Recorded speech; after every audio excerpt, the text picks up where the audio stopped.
মৃত ব্যক্তিকে বারবার স্বপ্ন দেখলে করণীয় কি? কাফনের কাপড় নাকি দরদাম করে কেনা যায় না, কথাটাই কতটা শরীয়তসম্মত? শাশুড়িকে মা না বললে কি গুনাহ হবে? মহিলাদের নামাজরত অবস্থায় যদি আজান হয় তাহলে কি নামাজ পড়া চালু রাখা যাবে? গোসলখানা ও টয়লেট একসাথে থাকলে ওযু করলে হবে কিনা? নতুন করে বসবাস করার আগে মিলাদ পড়ানো জায়েজ কিনা? বাথরুমে কাপড় কাচার সময় বিসমিল্লাহ বলা যাবে কিনা? গর্ভকালীন কোন আমল করলে নরমাল ডেলিভারি হবে? আমি আমার মৃত পিতার নামে যাই সাদকা করি তার সওয়াব কি আমিও পাবো? গোসলের পরে ভেজা চুল গামছা দিয়ে বেঁধে নামাজ আদায় করলে কি নামাজ হবে? আমি একজনের কাছে শুনেছি এরকম করলে নামাজ হবে না, বিষয় কিছু বলেন। চেইনওয়ালা ঘড়ি পরে নামাজ পড়া কি না জায়েজ? জানালে উপকৃত হব। স্বামীর হুকুম ছাড়া বাবার বাড়ি যাওয়া যাবে কিনা? নিকট আত্মীয় যারা সুদ খায় তাদের বাড়িতে বেড়াতে যাওয়া যাবে এবং খাওয়া দাওয়া করা যাবে? শ্বশুরের হাত পা টিপে দেওয়া পুত্রবধূর জন্য জায়েজ আছে কিনা? আমি এবং আমার স্বামী আবেগের বশবর্তী হয়ে মাসিক অবস্থা মিলিত হয়েছি, এর জন্য আমরা লজ্জিত। এই অবস্থায় যদি আল্লাহ সন্তান দান করেন তাহলে কি তা হারাম হবে? জুমার দিন মহিলারা কয়টা বাজে জোহরের নামাজ পড়তে পারবে?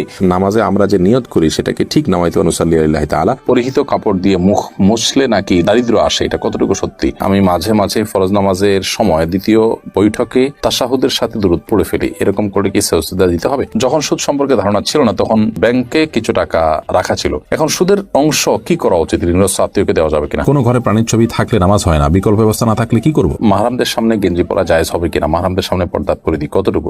চলুন তাহলে আমরা প্রশ্নোত্তর আলোকিত ভবনে প্রবেশ করি। এরপরে কাজী ফাতেমা আপনি লিখেছেন, মহিলাদের নামাজরত অবস্থায় যদি আজান হয় তাহলে কি নামাজ পড়া চালু রাখা যাবে? যাবে, কোনো অসুবিধা নেই। আজান হওয়া হলে নামাজ বন্ধ করে ফেলতে হবে, কোনো কথা নেই।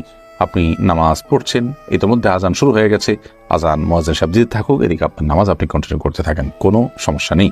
এরপর জেসমিন আক্তার আপনি লিখেছেন, গোসলখানা ও টয়লেট একসাথে থাকলে ওযু করলে হবে কিনা? বাসা যদি গোসলখানা এবং টয়লেট একসাথে থাকে সেক্ষেত্রে ভেতরে ওযু করলে ওযু হয়ে যাবে, কিন্তু উত্তম হলো কমোড এবং টিপের মাঝে কোনো পার্টিশন না থাকলে, আড়াল না থাকলে সেক্ষেত্রে বাইরে ওযু করবেন, এটা হলো উত্তম। কিন্তু যদি ভিতরে ওযু করেন তাতে ওযু হয়ে যাবে, কোনো অসুবিধা নেই ইনশাআল্লাহ। রোজা ইসলাম রানী আপনি লিখেছেন, নতুন করে বসবাস করার আগে মিলাদ পড়ানো জায়েজ কিনা? নতুন করে বসবাস করার আগে কোনো মিলাদ পড়াবেন না, এরকম কোনো নির্দেশ কোনো হাদিস আমাদেরকে দেয়নি। আপনি নতুন ঘরে ওঠার সময় বিসমিল্লাহ বলে আল্লাহর নাম নিয়ে উঠে যাবেন, এর জন্য আলাদা কোনো আনুষ্ঠানিকতা আপনাকে করতে হবে, কোনো বাধ্যবাধকতা নয়। হ্যাঁ, আশপাশের লোকজন বা এলাকার মানুষ কিংবা আত্মীয় স্বজনকে ডেকে আপনি দাওয়াত খাওয়াতে চান আপনার খুশি একটা উপলক্ষে, সেটা সম্পূর্ণ আপনার ব্যাপার, শরীয়তের কোনো বিশেষ নির্দেশ নাই। আর এর জন্য মিলাদের আয়োজন করতে হবে কোনো নির্দেশ ইসলাম আমাদেরকে করেনি। শিরিনা বেগম আপনি লিখেছেন, পুরুষের কি রূপার আংটি পড়তে পারবে? জি, পুরুষের রূপার আংটি পড়তে পারবে এবং এটি বিভিন্ন বর্ণনা দ্বারা সাব্যস্ত হয়েছে। এরপরে নুসরাত মাহি আপনি লিখেছেন, আমি আমার মৃত পিতার নামে যাই সাদকা করি তার সওয়াব কি আমিও পাবো? আপনার মৃত পিতার নামে যে সাদকা আপনি করবেন, আশা করা যায় আল্লাহ রাব্বুল আলামিন আপনাকেও এক্সট্রা হিসাবে তার সাদকার সওয়াব দিবেন, কারণ আপনি যেহেতু পরিশ্রম করেছেন, আপনি যেহেতু কষ্ট করেছেন, আল্লাহ রাব্বুল আলামিন সেজন্য আপনাকে বঞ্চিত করবেন না, কারণ আল্লাহ রাব্বুল আলামিন কাউকে তার পরিশ্রমকে পণ্ড বা ব্যর্থ হতে দেন না যতক্ষণ পর্যন্ত সেটি আল্লাহর সন্তোষের জন্য হবে এবং সঠিক নিয়মে হবে। আপনি ফরহাদ হোসেন আপনি লিখেছেন, বাথরুমে কাপড় কাচার সময় বিসমিল্লাহ বলা যাবে কিনা? বাথরুমে কাপড় কাচার সময় বিসমিল্লাহ বলবেন, বিশেষ করে যখন কমোডের সাথে আপনার ওই জায়গার পার্টিশন থাকবে। যদি পার্টিশন না থাকে তাহলে ওযুর সময় যেরকম মুখে বিসমিল্লাহ বলা নিষেধ, অনুচিত, মাকরুহ, ঠিক একইভাবে এখানেও মুখে বিসমিল্লাহ বলবেন না, মনে বিসমিল্লাহ বলে কাপড় কাচবেন। মাই হামাদ আপনি লিখেছেন, গর্ভকালীন কোন আমল করলে নরমাল ডেলিভারি হবে? গর্ভকালীন সময় এরকম কোনো বিশেষ আমলের কথা কোন হাদিসে বলা হয়নি যে আমল করলে নরমাল ডেলিভারি হবে। তবে হ্যাঁ, গর্ভ যাতে নরমাল ভাবে হয়, অপারেশন করতে না হয়, সেজন্য আল্লাহর রহমতের কাছে আপনি সাধারণভাবে দোয়া করতে পারেন। আর দান এবং সাদাকা এটা মানুষকে কঠিন কোনো পরিস্থিতি থেকে উত্তরের পথ দেখায়, বিধায় এরকম পরিস্থিতিতে আপনি কিছু দান সাদাকা করতে পারেন এবং বিশেষভাবে ইস্তেগফার, দুরূদ সহ যে আমলগুলো বান্দার খুব কঠিন সিচুয়েশনে পড়লে আল্লাহ তাআলা তার জন্য বিষয়টিকে সহজ করেন, সে আমলগুলো আপনি বিশেষ করে করবেন। আল্লাহ তাআলার কাছে সাধারণভাবে দোয়া করতে থাকবেন। এছাড়া সুনির্দিষ্ট কোনো দোয়া বা আমল কোন হাদিস আমাদেরকে শেখায়নি যেটার মাধ্যমে নরমাল ডেলিভারি হবে। মিথিলা মলি আপনি লিখেছেন, রাস্তার পাশে কবরস্থান থাকলে নাপাক অবস্থায় গেলে কি গুনাহ হবে? রাস্তার পাশে যদি কবরস্থান থাকে তাহলে সেই কবরস্থানে আপনি নাপাক অবস্থায়, অর্থাৎ আপনার ওযু নেই অবস্থা আপনি প্রবেশ করলেন, কোনো অসুবিধা নেই, আপনি জিয়ারত করতে পারেন। কবর জিয়ারত করার জন্য যে আপনাকে ওযু অবস্থা থাকতে হবে এরকম কোনো বাধ্যবাধকতা নেই। এক নিমিষে আইডি থেকে আপনি লিখেছেন, মেয়েদের পায়ে কি স্বর্ণের নূপুর পরা যাবে? যাবে, কোনো অসুবিধা নেই। মেয়েরা স্বর্ণ বা রূপা যে কোনোটি পড়তে পারে, তো সেক্ষেত্রে স্বর্ণের নূপুর পড়বেন না রূপার নূপুর পড়বেন সেটা আপনার বিষয়। স্বর্ণ এবং রূপা এটা শরীরের কোনো অঙ্গ প্রত্যঙ্গে পড়তে নিষেধ এমন কোনো কথা নেই, বিধায় মেয়েরা মাথায়, হাতে, কানে যেরকম স্বর্ণ পড়তে পারেন ঠিক একভাবে পায়ে নূপুর হিসাবে স্বর্ণ ব্যবহার করতে পারেন, কোনো অসুবিধা নেই। জারিফা জান্নাত আপনি দেখেছেন গোসলের পরে ভেজা চুল গামছা দিয়ে বেঁধে নামাজ আদায় করলে কি নামাজ হবে? আমি একজনের কাছে শুনেছি এরকম করলে নামাজ হবে না, বিষয় কিছু বলে না, এরকম করে নামাজ হবে না এমন কোনো কথা নেই। আপনি একজন নারী হিসেবে আপনার পুরো শরীর আপনাকে ঢেকে নামাজ পড়তে হবে, শুধুমাত্র মুখমণ্ডল এবং 2 হাতের কবজি আপনি খোলা রাখবেন, এর বাইরে অন্য কোনো শর্ত নেই। আপনি গামছা দিয়ে ঢাকেন বা গামছা দিয়ে বেঁধে তার উপর দিয়ে অন্য একটা কাপড় দিয়ে ঢাকেন, কোনো অসুবিধা নেই। আইরিন সুলতানা মাহি আপনি লিখেছেন টেপে অজু করলে নিচে বালতি থাকে, ফলে অজুর পানি বালতিতে পড়ে, সে পানি কি টয়লেটের কমোডে ঢালা যাবে? ঢালা যাবে, কোনো অসুবিধা নেই, বরং ঢালাটাই উত্তম। বিশেষ করে কমোড পরিষ্কারের জন্য, টয়লেট পরিষ্কারের জন্য বা কোনো গাছ ইত্যাদি থাকলে সেগুলোর গোড়ায় পানি দেওয়ার জন্য, যে কোনো কাজে আমরা এই পানিটা ব্যবহার করাই উচিত। কারণ অজুর যে পানিটা, এই ব্যবহৃত পানিটা এটা অন্য কাজে লাগানোটা কোরআন হাদিসের দৃষ্টিকোণ থেকে কোনো নিষিদ্ধ কিছু নয়, এটা নাপাক নয়। আর এটা আমরা হয়তো এটার মাধ্যমে পবিত্রতা অর্জন করতে পারবো না, কিন্তু অন্য যে কোনো কাজে আমরা ব্যবহার করতে পারবো। ধরুন কমোড পরিষ্কার করা কিংবা বাথরুমের ভেতরের অংশ পরিষ্কার করার জন্য পানি ঢালতে পারি, কোনো অসুবিধা নেই, কারণ এই পানিটা নাপাক নয়। কাজল আইডি থেকে আপনি লিখেছেন অজু করার পরে কি আয়নায় মুখ দেখলে অজু ভেঙে যাবে? না, কোনো অসুবিধা নেই, অজু ভাঙবে না। সৈয়দ আবু হায়দার আপনি লিখেছেন চেইনওয়ালা ঘড়ি পরে নামাজ পড়া কি নাজায়েজ? জানালে উপকৃত হব। না, চেইনওয়ালা ঘড়ি পরে নামাজ পড়লে যেটা নাজায়েজ হবে এমন কোনো কথা নেই। আমির হামজা আপনি ইউটিউব চ্যানেলে আমাদের প্রশ্ন করেছেন, আমার মেয়ের পেটে থাকা অবস্থায় মুখে একটি দাঁত উঠেছে, এটি কোনো ভালো লক্ষণ নাকি খারাপ লক্ষণ? সন্তান গর্ভে থাকা অবস্থায় যদি মুখে দাঁত উঠে সেটা কোনো খারাপ বা ভালো লক্ষণ নয়।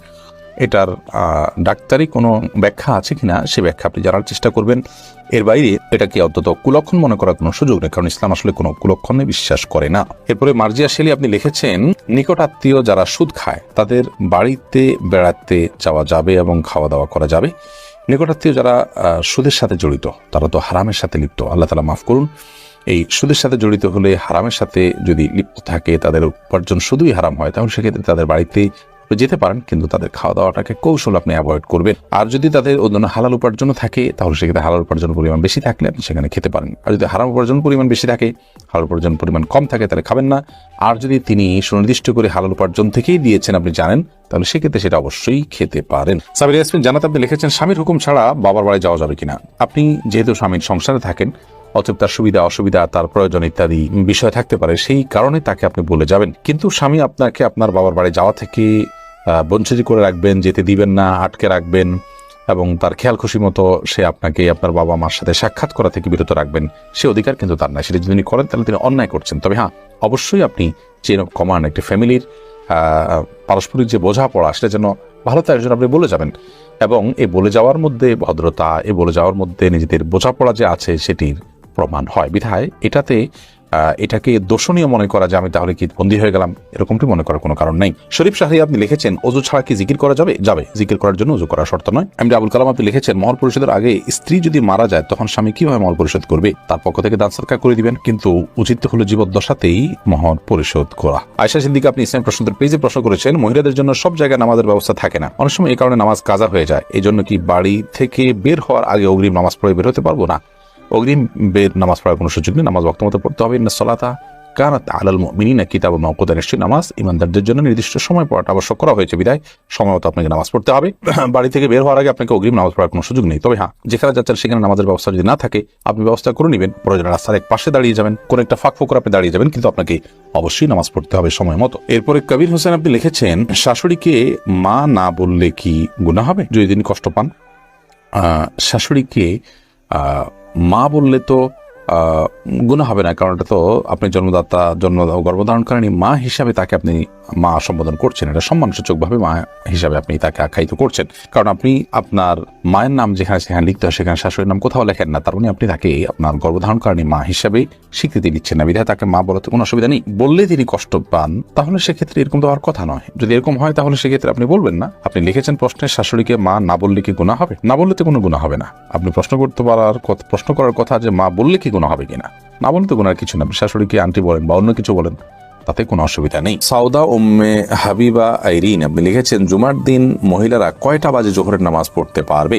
জোহরের ওয়াক্ত হওয়ার পরেই পড়তে পারবে। মসজিদে জুমার নামাজের জামাত হওয়ার পরেই পড়তে হবে এমনটি অনেকে মনে করেন, অথচ এমনটি কোনো আবশ্যক নয়। আপনি চাইলে জুমার নামাজের আগেও, অর্থাৎ ওয়াক্ত হয়ে গেছে জোহরের 12টা আজকে জোহর ওয়াক্ত হয়ে গেছে, এরপর থেকে আপনি বাসায় জোহর পড়তে পারেন। নুসরাত ইমরোজ আপনি লিখেছেন, পুরাতন বই খাতা কেজি ধরে স্বল্প মূল্যে বিক্রি করা যায় আছে কিনা? জায়েজ আছে, যদি বিশেষ করে সেখানে কোরআন আয়াত না থাকে এবং সেটা অবমাননার আশঙ্কা না থাকে। এরপরে নুসরাত জাহান লিখেছেন, নামাজে আমরা যে নিয়ত করি সেটাকে ঠিক নামাইতে অনুসাল্লি আলিল্লাহি তাআলা। নিয়ত হলো বোন, নিয়ত মানে ইচ্ছা করা। আমরা যে জন্য দাঁড়িয়েছি, কোন নামাজ জন্য দাঁড়িয়েছি, ফরজ না সুন্নাত, জোহর না আসর, এটা আমার মাথায় আছে। এই যে ইন্টেনশনটা আছে, এটা ইন্টেনশনটাই নিয়ত, এই ইচ্ছাটাই নিয়ত। মুখে নামাইতুন পড়ার কথা কোনো হাদিসে নির্দেশ দেওয়া হয়নি। ইবাদত নবী করিম সাল্লাল্লাহু আলাইহি ওয়াসাল্লাম যেভাবে করেছেন আমরা সেভাবে করব। তিনি বা তার সাহাবীরা কেউ নামাইতুন তো মুখে বলেননি, আমরা সেটাকে বলাটা কেন আবশ্যক মনে করব? আমরা জাস্ট আমাদের স্মৃতিতে যেটা আছে ওইটার দিকে খেয়াল করবো, ইবাদত শুরু করব, নামাজ শুরু করব। সাদিয়া বিনতু শিহাব আইডি থেকে আপনি লিখেছেন, পরিহিত কাপড় দিয়ে মুখ মুছলে নাকি দারিদ্র আসে, এটা কতটুকু সত্যি?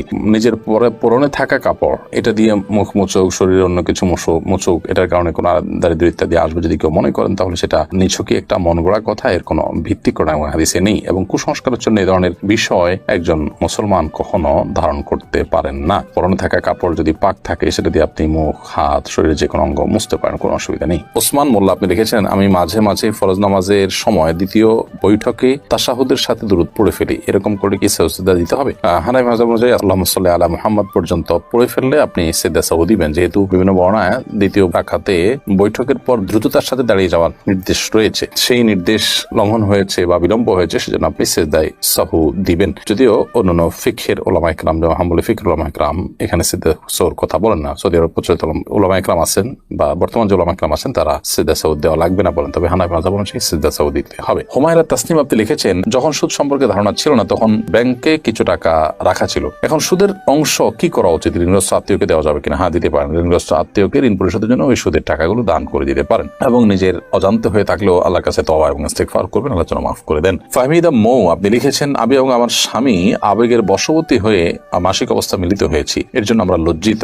এই অবস্থায় যদি আল্লাহ সন্তান দান করেন তাহলে কি তা হারাম হবে? না, এটার কারণে সন্তান হারাম হয়ে যাবে বা অবৈধ হবে এরকম নয়। তবে এই কাজের জন্য আপনাদের অনুতপ্ত হওয়া উচিত, এবং হাদিসে বর্ণনা মতে এরকম কাজ হয়ে গেলে কিছু সাদাকা আল্লাহর রাহে, আল্লাহর ওয়াস্তে গরিব দুঃখীকে কিছু সাদাকা করে দিবেন, কিছু দান করে দিবেন, এবং ভবিষ্যতে এ ধরনের কর্মকাণ্ড থেকে বেঁচে থাকার জন্য চেষ্টা করবেন। আল্লাহর কাছে তওবা নসুহা করবেন, লজ্জিত হয়ে মাফ চাইবেন, সেটি যথেষ্ট ইনশাআল্লাহ তাআলা। এরপরে সুমাইয়া আক্তার সুমা আপনি লিখেছেন, কোন ঘরে প্রাণীর ছবি থাকলে নামাজ হয় না, বিকল্প ব্যবস্থা না থাকলে কি করব? যদি বিকল্প ব্যবস্থা না থাকে তাহলে সেক্ষেত্রে প্রাণীর ছবিকে ডেকে নামাজ পড়বেন। আর নামাজ হয় না বিষয়টা সেরকম না, ওই জায়গায় নামাজ পড়লে মাকরুহ হবে। বিশেষ করে যদি আপনার সালাতে সিজদার জায়গায় থাকে, সামনে থাকে, তাহলে সেক্ষেত্রে সেটা তো দৃশ্যত তাকে সিজদা করছেন এরকম আপনার মনেও আসতে পারে, বা দেখলে সেরকম দেখা যেতে পারে। এই জন্য একটু সরিয়ে নেবেন বা উপর করে রাখবেন। এভাবে বিভিন্ন ভাবে আপনি চেষ্টা করবেন। তাতেও যদি কোনো এরকমও যদি কোনো উপায় না থাকে, তাহলে আপনি ওখানে সালাত আদায় করে নামাজ হবে না, বিষয়টা সেরকম না, মাকরুহ হবে, অপছন্দনীয় হবে। সালমা আক্তার লিখেছেন, বাইরে সাধারণত হিজাব পরে, এরকম অনেক মেয়েরাও বাসায় হাফহাতা গেঞ্জি পরেন, কেউ উপরে ওড়না পরেন, অনেকে পরেন না। মাহরামদের সামনে গেঞ্জি পরা জায়েজ হবে কিনা? মাহরামদের সামনে পর্দা পরিধি কতটুকু?